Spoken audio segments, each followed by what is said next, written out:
Hola, vamos a continuar entonces tratando de comprender si no fue la revolución agrícola la que posibilitó una escala de crecimiento tal. ¿Qué es eso que hizo posible entonces ese momento de ruptura con la historia? Entonces, recordemos, para la propuesta analítica histórica que estamos revisando, pues la teoría del chismorreo es lo que está detrás, es decir, esa capacidad de creer y compartir realidades imaginadas. Y esas realidades imaginadas no son otra cosa que mitos.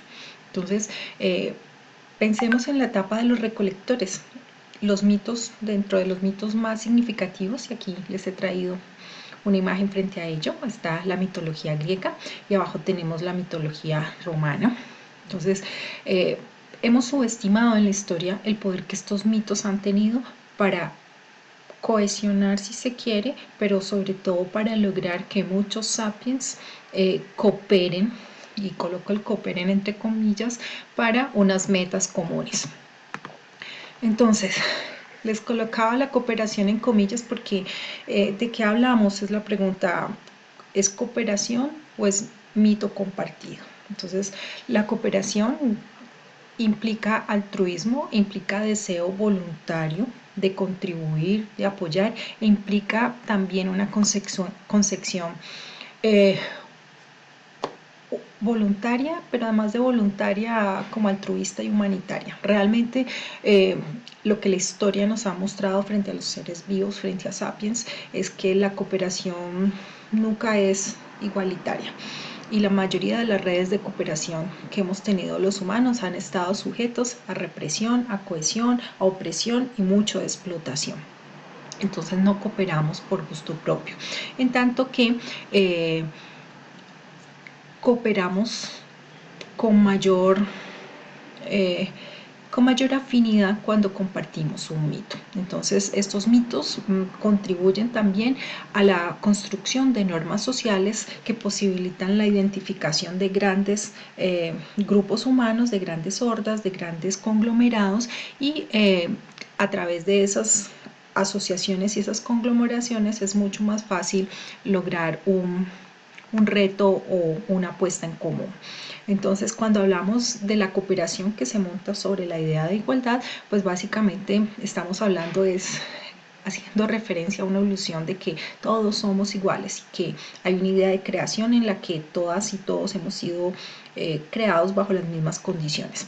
Pero lo que muestra la evolución, entonces cuando hablamos de creación se tiende a hacer referencia a la igualdad, pero cuando hablamos de evolución, la evolución no se produce sobre la base de la igualdad. La evolución está cimentada sobre la base de la diferencia.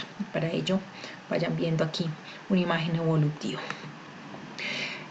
Pero bien, frente a esos órdenes imaginados, uno podría pensar cómo logra construirse un orden imaginado para cohesionar y consolidarse y lograr que tanta gente se mantenga y que esto no se desvanezca a lo largo del tiempo. Entonces, ¿qué hace posible, por ejemplo, que los más grandes órdenes imaginados se mantengan?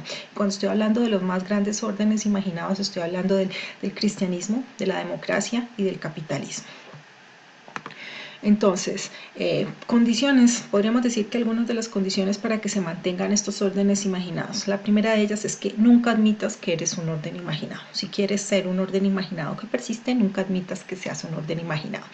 Y la segunda, muy, muy importante, es que educas de manera concienzuda a la gente. La educas desde que naces, la forjas sobre la base del orden imaginado, le transfieres todos los componentes del orden imaginado y de esta manera garantizas que se replique ese orden imaginado. Entonces la educación, chicos y chicas, es la clave.